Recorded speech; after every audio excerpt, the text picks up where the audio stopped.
Welcome to Not Milk Never Milk. Subscribe if you're lactose intolerant. In this video, I will explain how to use low-melt solder. This specialized solder is perfect for working with delicate electronics because it melts at a much lower temperature than conventional solders.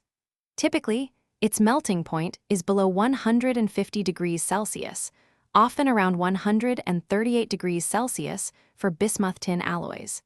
This characteristic helps prevent damage to heat-sensitive components, making your repair or assembly process safer and more efficient. Before you begin, gather your essential tools: a soldering iron, the low-melt solder itself, flux, and desoldering braid. Always work in a well-ventilated area and ensure your surfaces are clean for optimal adhesion. Set your soldering iron to a lower temperature, usually between 150 and 200 degrees Celsius. This lower heat setting is crucial for protecting your components and achieving a perfect joint.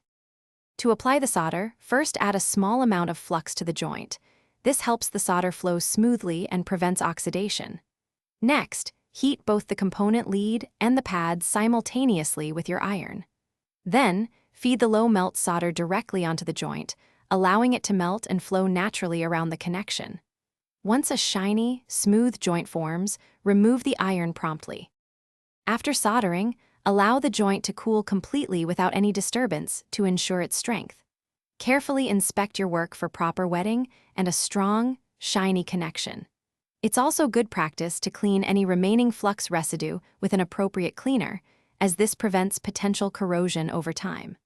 Proper storage of your low-melt solder will also help maintain its quality for future projects. Thanks for watching. If this was helpful, leave a like and consider subscribing. See you next time.